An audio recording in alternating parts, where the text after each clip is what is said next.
I'm at Singleton outside St. Matthews, South Carolina, and talking to Tricia Phillips. And Tricia, you have a horse rescue business. What a fascinating idea. Why do horses need rescuing? Well, several of our horses that need rescuing have been neglected, or their owners are not happy anymore, or they've been abused, not fed, injured, and the owners can't handle the situation. So, you know, in a perfect world, we wouldn't need a rescue, but we like to help them find their forever homes. And that's the goal, is that every horse gets a person. And you have to have a facility to do that. And stunningly, right across the street from where you live is Singleton, where Mr. Henry Winges first grew asparagus, I think, a long time ago, but he needed a barn for his horses and mules. And it's just a fun story how it all evolved. Tell us a little bit about the barn and why you got to have a brick barn. Okay, so way back when, there were not vehicles, so the train came through and to pick up the asparagus. Yes, to pick up the asparagus, and they had a cart. So when the train would come through, it delivered bricks, and this is how the barn was built, in 1870s.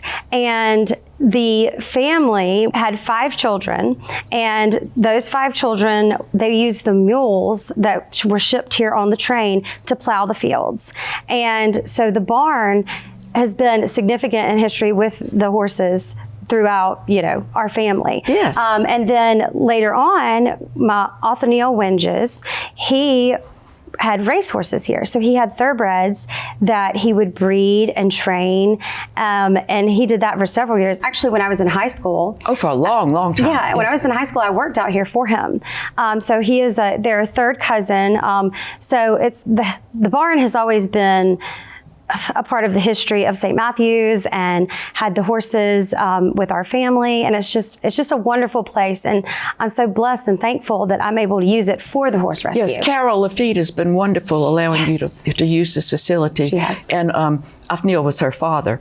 And it's fun because they even filmed part of a movie here. That's why it's all decorated in Yes, there. I was actually an extra. Wild Hearts Can't Be Broken. Okay. Yes, this was the barn from Atlantic City, and I remember I was young. I was probably like 6 or 7, and all the people came out here, and they had the jumping horses, and just a wonderful place. It was fun. Yeah. Well, let's talk about some of the fun 4-legged critters that are here right now and how they came to you. So we have several different ones that have been through the barn, and we've had 6 that have been adopted already. And that's the goal. Yes. So that you can take more, because there's a limit to how many you can handle. Right. We can't, yes.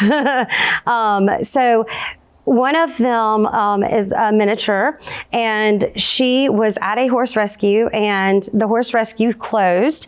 And so she actually was a therapy horse that would go into nursing homes, and she would just let the elderly people, love on her.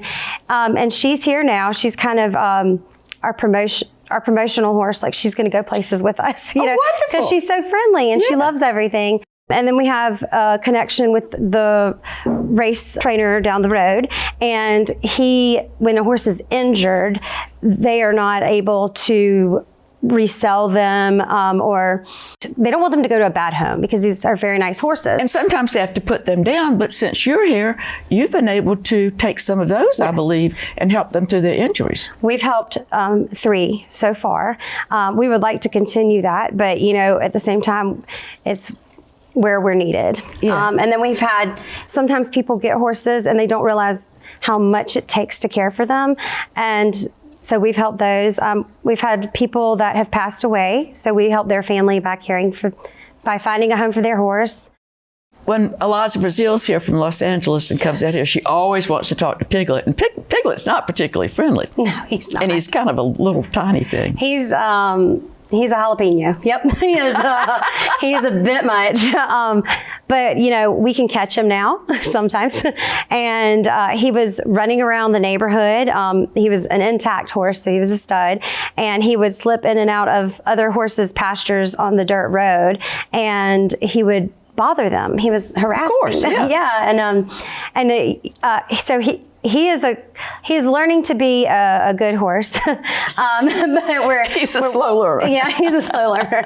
But at least he's gelded now, and he is contained. Well, and he likes to eat lifesavers. He does. Don't ask me. He does. Yeah, isn't that funny?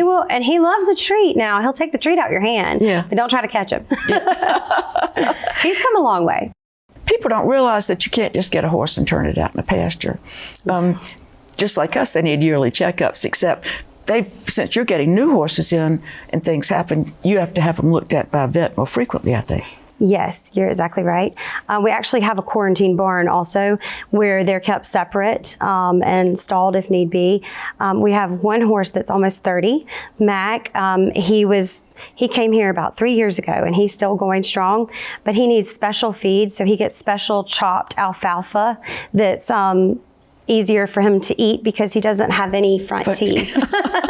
So, and then he also gets a mash that is soupy to help him, stay healthy and have good guts. And then he also gets senior feed. So he is a very special care, and he is a sanctuary horse because he's almost 30, and it would be cruel to put him somewhere that would have to make him restart and relearn. New friends, new people, new horses, because they socialize together. Yes, they do. Yeah. They do. And then you have a dentist that comes. Yes, so everyone gets their teeth done. So horses' teeth grow longer, and as they grow longer, they sharpen, and it can cause them not able to chew the hay because they need the flat. Yes, so the horse dentist will file the teeth down, and that way they're able to chew hay better. So. But again, you have a board now, yes, because you've got a big heart, and you would just take everything in the world, and you really do have to look and see if it's a good fit. Yeah, they do. They rein me in. Yeah. And then people apply to adopt horses, and I think y'all really scrutinize them. Yes, I mean in a nice way. Of course, yeah. We have an application process, and they apply, and then it goes in front of a committee. And if we think it could be a good fit, we, go out and see their living situation and ask what they plan to do with the horse and things like that. And then, after everything is approved, then they can adopt the horse. And I think you go periodically and check just to be sure that everything's still fine. Yes, so we don't want them to end up in the situation like they were in before, especially if it was not fed or neglected, and we've worked so hard to get them healthy and happy. So we do follow through, and it's a forever home situation is what we ask. Yes.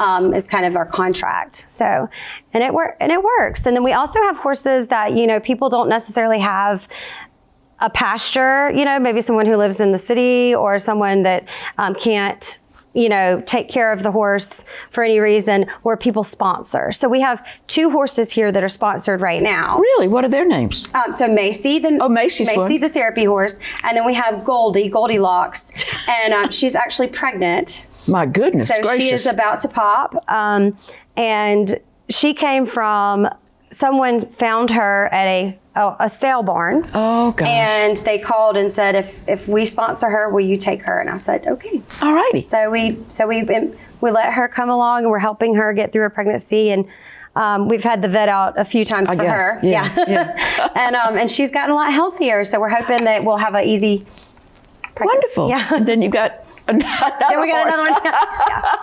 Yeah. So who could deny a home to a little precious mama and her baby? Right? Yeah, that'll be fun, don't you Yes. think? Yeah. Well, I think Singleton Stables is just a real fortunate thing that you and your friends and your board have established, and that Carol Lafitte has made it possible.